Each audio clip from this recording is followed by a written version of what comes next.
Next tool is a counter tool. It's for offsetting the stroke or the shape. We have two kind of shape. For example, this closed shape and this line open.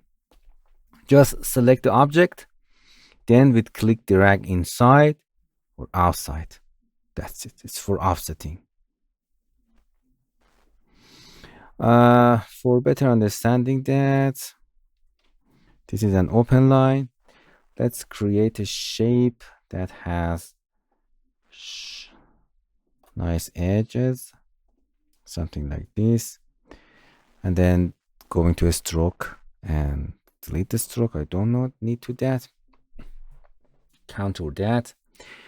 You can see you can make the contour edges round. You can make it sharper and with contour limit. This is a miter actually. We can control the miter, the high number or lower number to cut the miter limit here. Or you can use it the bevel.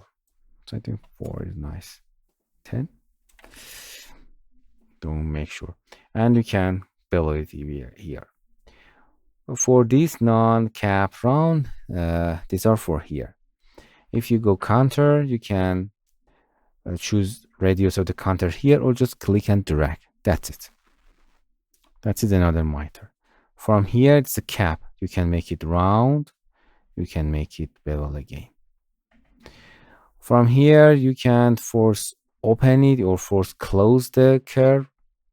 You don't need to that. And you can automatically auto close if you need. But I want to this shape. And if you want and like it, you can bake it. Now we have a shape something like this. Or you can go to the counter. You can control it there or make it round. And then if you need, I think you can see the caps are not working here. Then you can bake it if you want. Now we have an object. Automatically go to the node tool.